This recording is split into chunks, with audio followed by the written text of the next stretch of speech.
Hey, how's it going? Raging Asians in the house!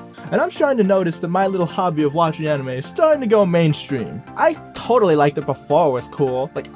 Now you might be wondering what I mean by animes going mainstream. Nowadays, I find that everyone is trying to get anime prevalent in the mainstream media. I mean, we recently got the live-action Ghost in the Shell movie, and not to mention the amount of Netflix and chill that is Death Note right now. Plus, Twitch TV, with the help of Crunchyroll, said they were gonna stream anime. Oh my god.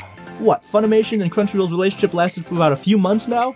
And Crunchyroll's already cheating on Funimation? I mean, what the heck? I mean, I could keep on listing off more and more ways that mainstream media is slowly adapting anime into our culture, but I have other things to talk about. And now we face a literal arms race when it comes to anime licensing companies here in the West. And if you don't know what I'm talking about, here, lean in a little closer. I'm gonna tell you a few inside trading secrets. Yeah, you come closer. No, close to the screen. Closer. I hope you studied up on your economics, cause here we go. Earlier this summer, Bloomberg, one of the most trusted financial news sources, released an article talking about a little-known company that I like to call Funimation. I highly suggest you read it yourself, links in the description, but since I'm a cool guy, I got you fam, I'm gonna give you a TLDR anyway. So what did Bloomberg Business have to say about our little beloved streaming service of Funimation?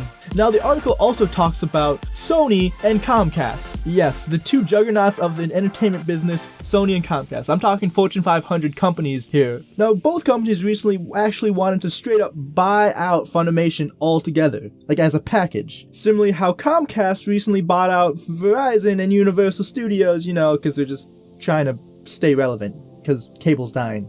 And literally, they're trying to stay relevant, guys, okay? So Comcast started offering deals, then Sony tried to one-up them and started offering deals, and then sooner or later it became an all-out bidding war for Funimation. And Funimation's in the corner just like, I don't want to be bought out. I don't need no man. I'm a strong, independent, Asian woman. I'm not racist, I promise. You don't know me. So this article just highlights one of the many times that big companies try to adapt and promote anime into the business model. Them always trying to peek on my anime, what the heck are they doing? And don't even get me started on the way Amazon Prime's anime strike and Netflix handles their anime. We as a community are on the tipping point. And the question should not be if anime will go mainstream, the question is, when will anime go mainstream? And the reason why I say that is because big companies are now starting to capitalize on the success in anime here in the West. And if you don't believe me, here's a list of a few companies, they're all minor companies of the entertainment business, that all are trying to get their grubby hands on our anime.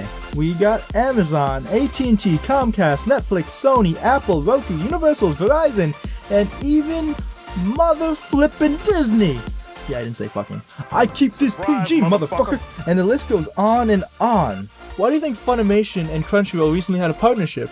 It was to stay competitive in an ever-changing market. And now with these big dogs here to play, they ain't messing around. Two of the biggest anime licensing companies here in the West coming together, now that seems a bit fishy to me. I don't know about you. But now I'm starting to see why they did it. So the real question is, what does that mean for the average anime viewer? What does that mean for us? For the community as a whole. And you might not like what this means, but here are my predictions. If we look at the business model of Netflix and also Amazon Prime's anime strike, we see that they highly incentivize marathoning rather than simulcasting. They don't give a flying fladoodle about simulcasting. They would much rather have you sit down and marathon shows. And why would they want you to simulcast?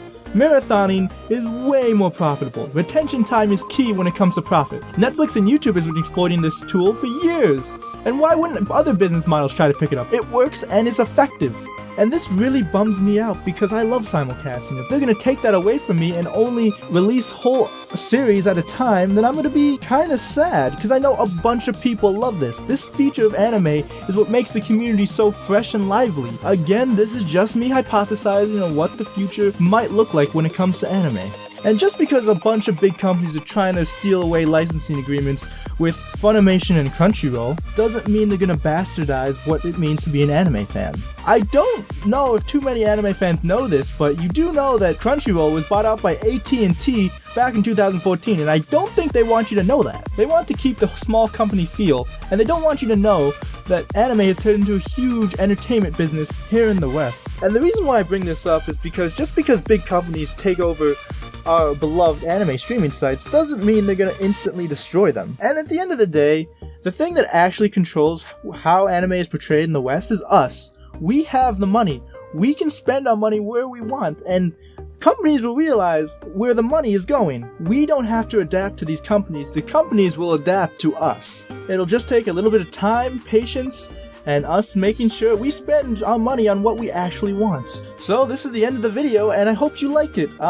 Yeah, no, I did dumb down some of the business lingo, and I tried to make it so everybody could understand it. Okay, I'm recording this while I'm editing it, because literally, the day after I recorded everything, Funimation got bought out by Sony, and they hold all the legal rights now.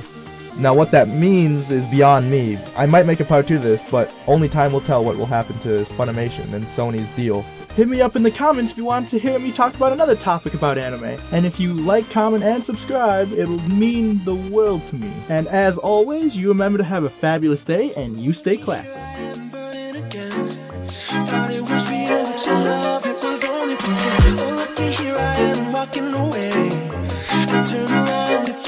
If you beg me to stay, this time I don't think so. I had enough of your romance reflow. Heartbreaker with